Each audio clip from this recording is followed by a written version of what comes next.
Hi, my name is Ashley Scher. I'm the founder and CEO of ShareLove.Fund. We are exploring the Sutras of Patanjali, Book 2, Sutra number 54, 2.54. In English, the sutra reads, "When the senses withdraw themselves from the objects and imitate as if they were the nature of the mind stuff, this is the practice of turning away and completely averting."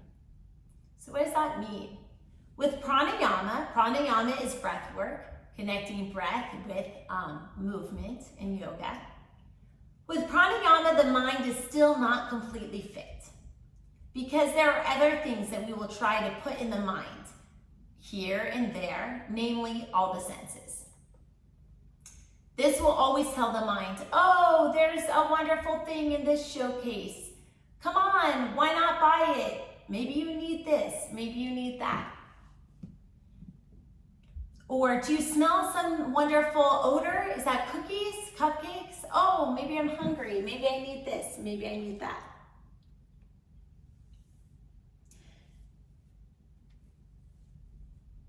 The mind might even be quiet, but the nose won't allow it to remain so. You know, we have many senses, so there's windows into us, so we have to control all of those senses, so that's a big job. At that moment, the nose might say something is being prepared. If you smell cookies, and then the tongue says, my saliva is ready, let's do this. And the saliva gets going, and then the eyes say, oh my gosh, that looks delicious. So now, you know, you're a little bit outnumbered. You have your tongue and taste sensation, your eyes, your nose. We must have a good reign over these turbulent senses. If we are not in control of our senses, you know, we're just a yo-yo, right? So maybe sometimes we need to be a horse with blinders. The battle of the senses can be explained in an esoteric way as a battlefield. The battlefield is the world and the turbulent life which distracts us. We can be confused as a self in this battlefield of senses. You know, think about a puppy with like, oh, there's a ball, oh, there's food, oh, there's a kid, you know, just bouncing around by our senses, being jerked around by our senses. In the yogic text, there's a discussion of someone saying, I have limited capacity. I doubt if I can win a war by myself. And this is in reference to controlling the senses. What if you take the reins and drive my war chariot for me? Let me sit quietly behind you and do what you want me to do. Sometimes we need a charioteer, a coach. You know, if sometimes when we're left to our own devices on a workout, we'll just like do 2 weights and then be done. But sometimes when there's a coach that knows how to safely push you to your limits, or a school teacher that says, you know what, you need to rewrite this paragraph. Like how many of us would rewrite an essay with all the corrections if the teacher didn't make us? So sometimes you need somebody to guide you, to sort of push you to your own best self. Sometimes when we have a guide, we feel more steadfast and calm. There's 5 sensory organs: eyes, nose, tongue, ears, and a sense of feeling. You know, this kind of can also be a trapdoor, you know, like a sense of longing or loneliness. There's a recent study that said people who are lonely are more likely to misinterpret behavior from other people. So sometimes if you're lonely and someone invites you to dinner, you think, oh, this person really thinks I'm a superstar, but maybe that person kind of like invites everyone to dinner. But sometimes lonely people put more weight on it. So our feelings are also another sense, our emotionality. These are 5 senses. These organs should be offered in service to others. That's what the yoga gurus say. As the CEO of a nonprofit, I'm also a big fan of using all you've got in service to others. But of course, we advocate everyone's own critical thinking, and we're not trying to impose views on anyone. When we act in service to others, we are engaged in a manner that controls our senses. Not referring to yogic texts, but in the words of Napoleon Hill, sort of a more contemporary writer, he talks about definiteness of purpose. So whether you are working in service to others, or whether you are working on your law degree, or building your own restaurant or something like that, when you have a definite purpose, you are focused. When you're focused, you are less likely to be derailed of your senses. So I think like a dangerous slippery slope with yogis is sometimes people get all into this like yoga feel good and how are you feeling. I think that that is a recipe for disaster. And basically, whether you are devoted to God or devoted to service to others, or just focused on your action plan, like I'm going to get my law degree, I'm going to open up this restaurant by the fall. Having a definite purpose definitely keeps people out of trouble, and that is a way to limit the senses, so you don't have to basically turn off your senses. You don't have to tell your eyes like stop seeing, but you can just get your eyes so fixed on your goal that that you don't really notice the other things that pass by your eyes.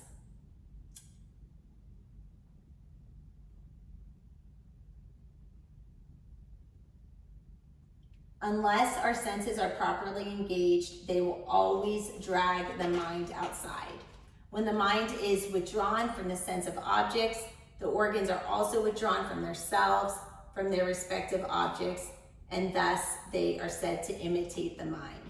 If all the senses are allowed to see outside, they will try to grasp pictures of the world outside.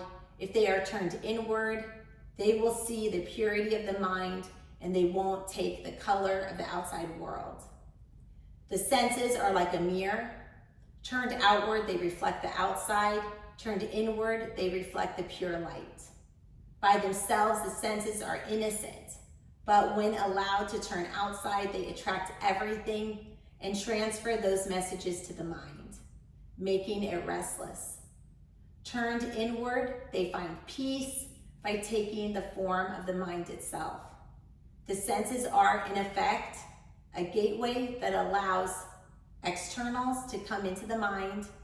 For example, if we look at a cabinet, we can only understand it is a cabinet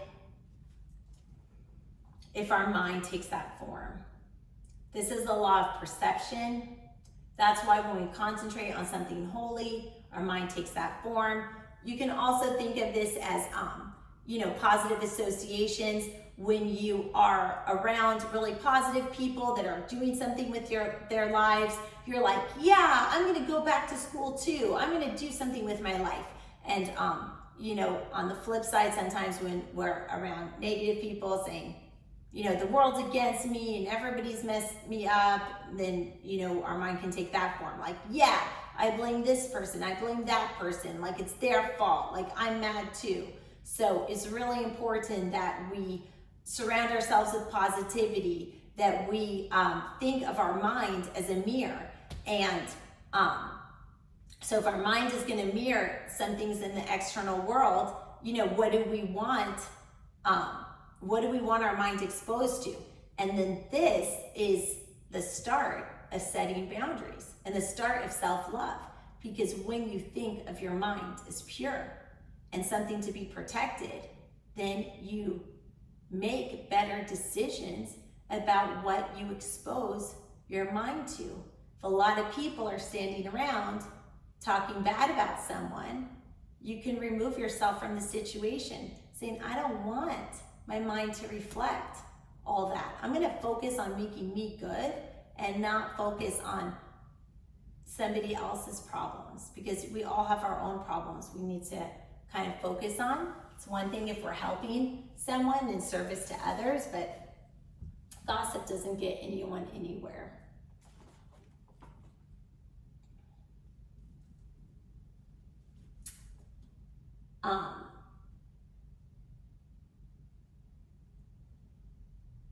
By the senses, when we use our senses like a mirror, we can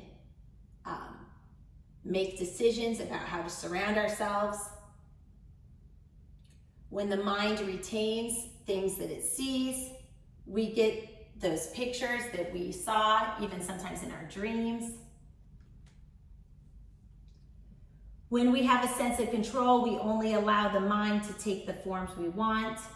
In the Hindu system, there are senses. I'm just going to stretch a little bit to use this time wisely, and I encourage you to do the same. In the Hindu system, the senses are made to engage in spiritual pursuits. Each temple contains colorful things everywhere, beautiful ornaments, lovely flowers, fine dresses adorning the deities, shining golden chariots, a feast to the eye. By burning incense, the nose is catered to. The tongue is satisfied with certain rituals, but you are seen and eating in the name of the divine and grateful to God in this Hindu setting. But it is interesting, you can think of your own religious practices and how they use the senses for that. You know, is there wine? Is there water? Is there a cracker? Is there a beautiful church? Is there not a beautiful church? You know, in like generally Jewish synagogues, there's a little bit of a prohibition against decoration. And how do senses, how does the appeal of those senses enhance or detract from religious practices? There's no right or wrong answer to that. That's something, that's a perspective to explore with critical thinking. And this is just an exercise to stimulate your own critical thinking. In India, if you want to hear beautiful music for free of charge, you can go to a religious festival. They always have music. I think that's common in most religious gatherings. Other times people pay to hear an artist.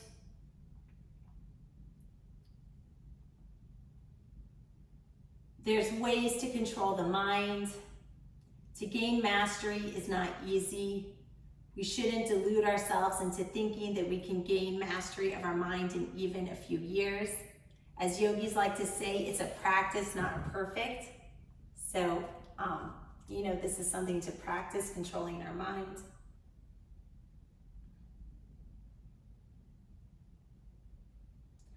Any minute there can be a slip. We're always tempted. We're tempted in relationships. We're tempted in work to take shortcuts. There's always temptation.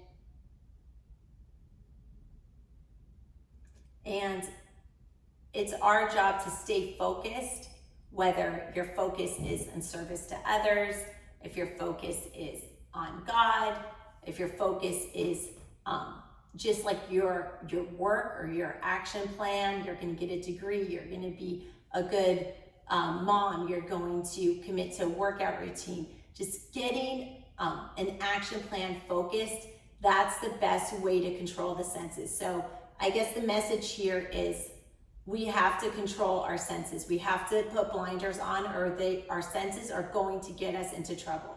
Our senses are a weakness, and we have weaknesses all around. We have weaknesses of what we see. Ooh, I see that, I want that. We have weaknesses of taste and smell and what we hear. And we also have weaknesses of emotion and triggers. And so all those things can get us into trouble. And if we try to suppress those senses, then we can build up anger and resentment and have more anger management difficulties. So the idea of a way, a tool to control your senses is not focused on controlling your senses, but focused on getting a definite purpose, something positive. And then also be careful what you surround yourself with, because your mind can kind of be a mirror of what's around you. So if people are, doing the blame game and being mad about life, I don't really see how that is going to improve anyone's situation. So instead of verbally knocking something else down, why not draw inward and build yourself up? Like, I'm here and now, and you know what? I'm gonna do 3 squats and my thighs are gonna be stronger. And maybe that's not going to change the world, but at least I'm building myself up. And you can start with that. Or I'm gonna take 3 breaths and I'm gonna calm down. And you know what? Maybe it's not gonna solve all my problems, but it's gonna lower my heart rate, and that can help me live longer. Maybe it's studying something or reading a book, writing a letter. Having a definite purpose keeps us out of trouble. To achieve the full value of yoga, we must stick with all these precautions to qualify ourselves. Yoga is not for the person who eats a lot or for the one who starves. Yoga is not for the person who sleeps too much or the one who always keeps vigil. We shouldn't go to extremes, but we should have limitations. With that, I invite you to breathe and think about that. Yoga is balance within limitations, and how limitations can keep us safe. Namaste.